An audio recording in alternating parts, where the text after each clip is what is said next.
Honorable Shri P. Chidambaram ji.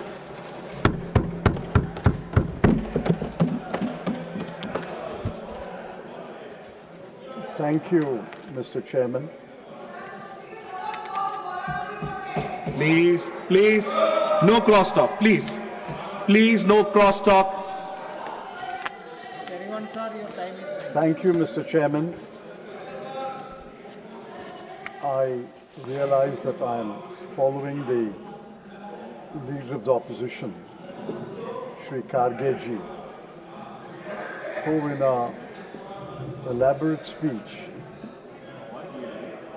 has covered almost all aspects of the subject. Close. Let it close. Yeah. Almost all aspects of the subject. It's okay. It's okay. Mic is not working. Mic is not. Mic is not working. It's working. It's working. Sir,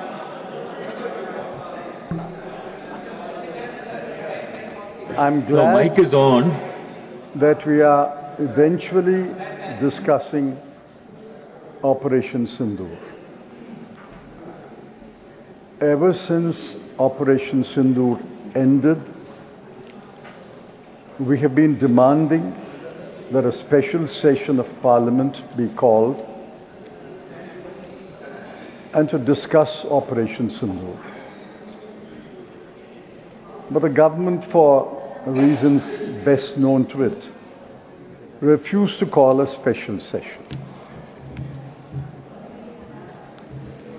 All over the world, in every democratic country, where a war has taken place, even during the war, Parliament is in session. Example is the United Kingdom. And certainly after the war, the Parliament is convened to discuss various aspects of the war.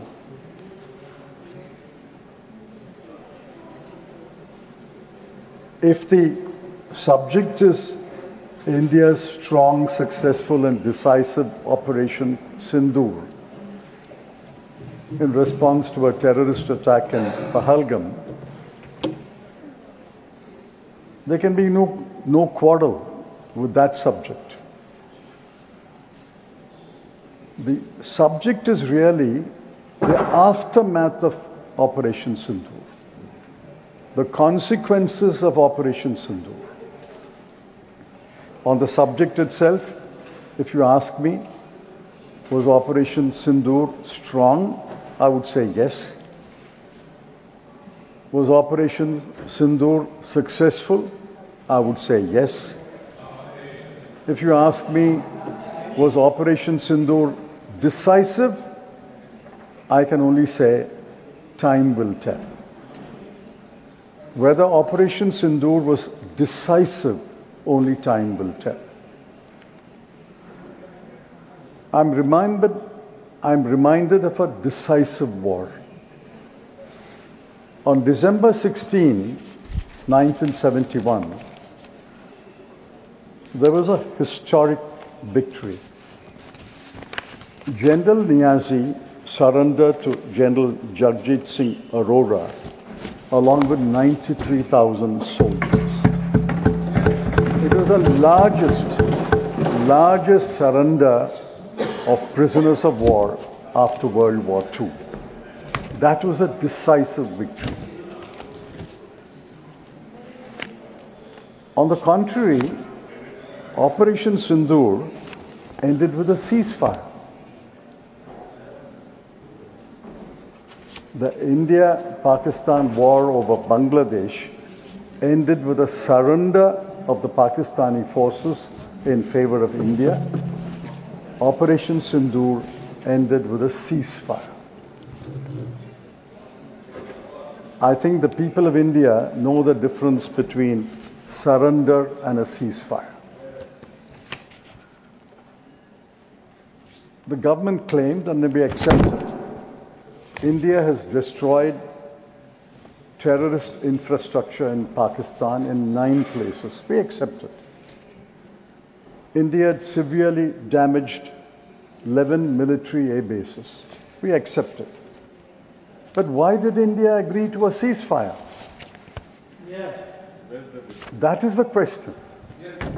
The consequences of Operation Sindoor, the aftermath of Operation Sindoor is the question. Please remember that the Congress Working Committee was called after the Pahalgam attack, and we extended unconditional full support to the government. So did the India bloc parties. Nobody had any reservation in entrusting to the government full authority, full power, and full support to take whatever action it chose fit. I wrote 2 columns on May 4 and May 11. In fact, a couple of my friends commented that the column was very soft on government. I said maybe, but that is consistent with my party line. This is consistent with my belief that in a war-like situation, we must trust the government, we must repose faith in the government, and allow the government to take whatever action it needs to take. I must record that the military leadership of India was exemplary. Let me repeat. The military leadership of India was exemplary. And not only during Operation Sindoor, but after Operation Sindoor, the military leadership has been candid and forthright.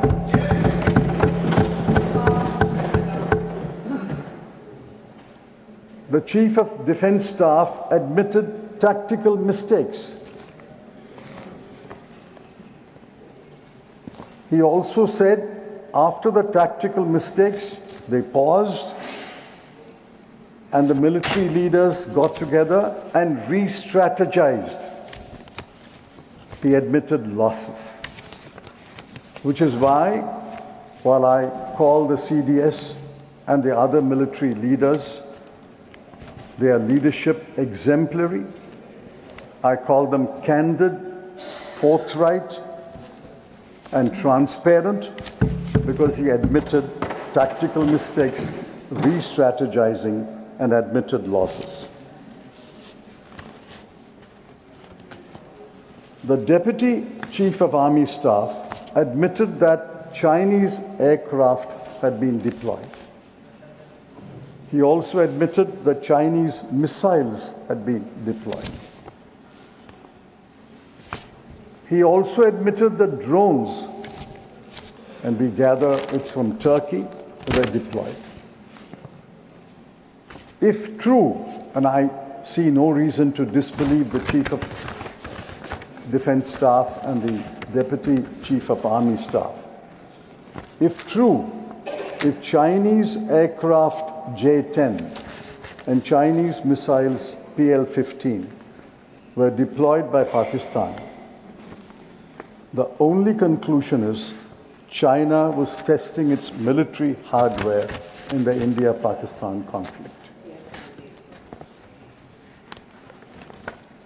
The Congress Working Committee, which met later, pointed out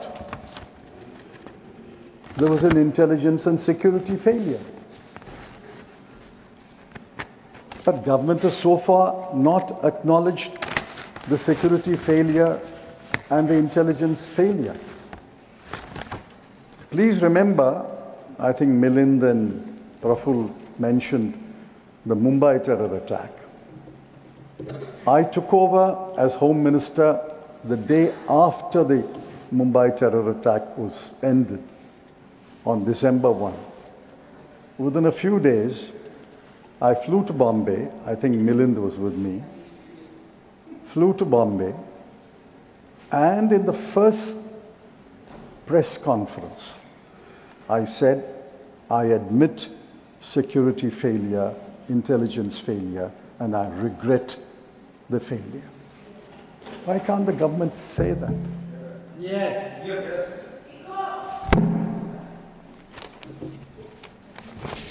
We also did a number of things. We also, to borrow the word of the Chief of Defence Staff, re-strategized. Within a month, 30 days, I asked the Cabinet to approve the National Investigation Agency Act. It was passed in that session and notified on 31st December 2018. The first two Director Generals of NIA were outstanding officers, one from Kerala cadre and one from Rajasthan cadre. We also amended the Unlawful Activities Prevention Act. We set up the NAD grid. We quickened the implementation of the CCTNS. And all this was done in 30 days. In fact, I may take you into confidence. I thought I had done my job and I should leave the Home Ministry. I was moved much against my wishes. But we did this in 30 days. We took confidence, we took the Parliament into confidence and did all these things. Now, where is that re-strategy? Where is the taking the Parliament into confidence? We heard the ministers. They were singing the praises of Operation Sindoor, for which I have no objection. But what about the aftermath of Operation Sindoor, the consequences of Operation Sindoor? We are in the same advanced stage of wisdom as when this debate began in the Lok Sabha yesterday. While I congratulated the military leadership as exemplary, I know what everybody will know what I'm intending to say. The political leadership has been thoroughly disappointing. The defense minister made a spirited statement yesterday in the Lok Sabha. Today he was his usual subdued, moderate self. The foreign minister made an articulate reply in the Lok Sabha. Today is not yet spoken. But I hope when the foreign minister speaks, because the defense minister has already spoken, they will copy or emulate the candor of the military leadership, admit the mistakes, and tell us what they are doing to re-strategize. So please understand, it's no longer preparing for a one-front war or a two-front war. Pakistan and China are no longer different fronts. It's a fused front. The pilots were Pakistanis, the aircraft were Chinese. The finger was Pakistani military leaders, the missiles were Chinese. The operator was Pakistani, the drones were from Turkey. Where is your plan? To fight not a one-front war, not a two-front war, but a fused front war of India fighting Pakistan and China fused together. Look at our neighbors. All our other neighbors are relatively peaceful. But on the northern and western and eastern border, we have India and China, and if they are fused in one front, that runs about 8,000 kilometers of border. Where is the thinking? Where is the hint of a thinking? So, After Operation Sindoor, the Foreign Secretary and his wife were trolled. Daughter was trolled. The Chief of Defence Staff was trolled. And I asked the government, did they not rise to his defence? I didn't hear their rising to their defences. The CDS carried out the instructions of the government and successfully conducted Operation Sindoor. The Foreign Secretary was reporting the political decision to agree to a ceasefire. But to my great regret, the Foreign Secretary and his daughter were trolled. He had to shut down his social account, and the CDS was trolled. But I didn't see the political leadership rising to the defense of the military leadership. Yes. Sir, I move to another aspect of the consequences of Operation Sindoor. We sent delegations. The Congress Party also sent its members. I think the MPs did as best a job as they could do. But look at the context. During and after Operation Sindoor, mark my words, during Operation Sindoor, May 7th to May 10th, and after Operation Sindoor, on 9th of May 2025, IMF approved $1 billion to Pakistan under the Extended Fund Facility, bringing the total disbursements to $2.1 billion. India sits on the 18-member committee of IMFC, International Monetary Fund Committee. We did not vote against the proposal. We abstained. Why?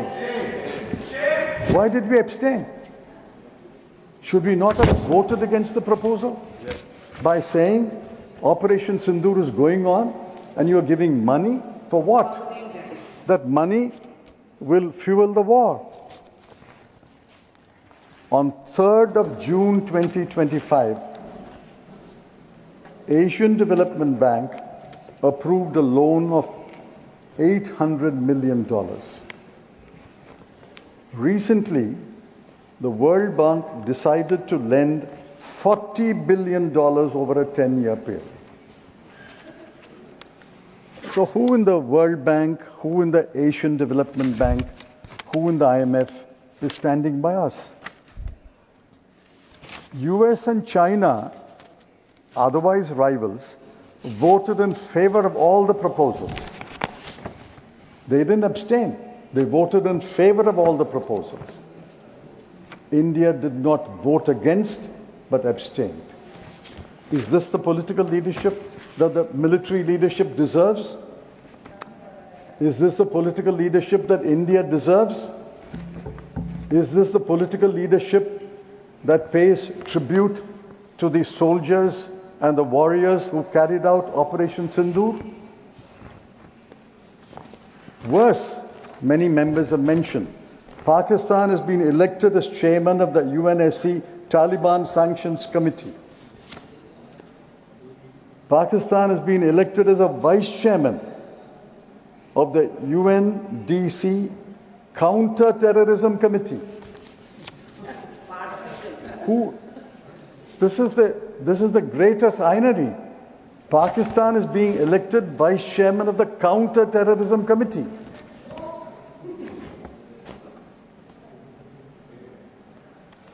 China's Foreign Minister Wang Yi, my honorable Foreign Minister's good friend, he meets him often.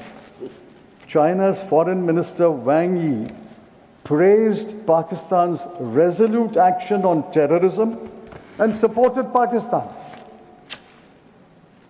Our foreign minister, after he made the statement, met Mr. Wang Yi. He also had an audience with President Xi. Now, will he please tell us, what did he tell Mr. Wang Yi and what did he tell President Xi? We'll come to President Trump later. But this is Mr. Wang Yi and Mr. President Xi, who support Pakistan, praise Pakistan's resolute action on terrorism. What did we do? And I ask most humbly, I may be wrong, the foreign minister can correct me. We sent delegations to so many countries. Why did we not send to our immediate neighbors? Nepal, Bhutan, Myanmar, Sri Lanka, Maldives, Mauritius. Have we given up on our immediate neighbors? And besides, the further question arises, we send delegations to so many countries. Everyone condemned terrorism, sympathized with the victims in India.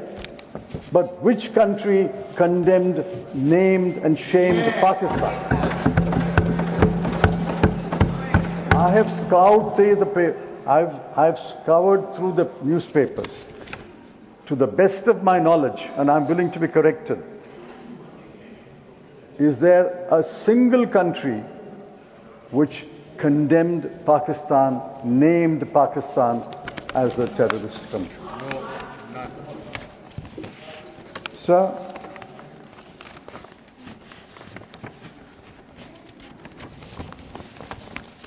terrorism has not been wiped out in this country. I have been Home Minister. I was bloodied in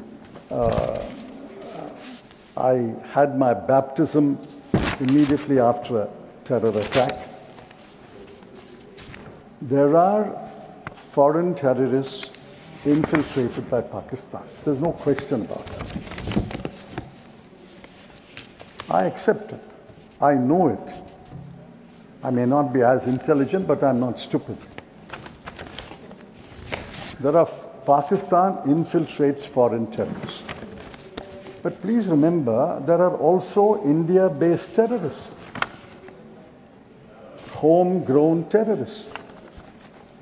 They work together most of the time. They work separately. For example, Milind mentioned 3 attacks.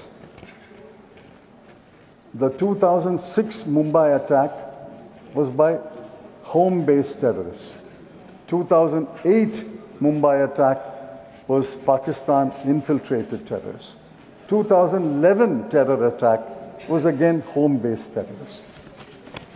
So terrorism does not divide by the border. There are infiltrated terrorists, there are home-based terrorists. Most of the time they work together. If you claim that the terrorist ecosystem has been demolished, that's wrong. At the all-party meeting on 24th April 2025, the Home Ministry disclosed that between June 2014 and May 2024, that is the entire period of NDA government, before and after I'll come to, there were 1,643 terrorist incidents, 1,925 infiltration attempts, 726 successful infiltrations, and 576 security personnel were killed.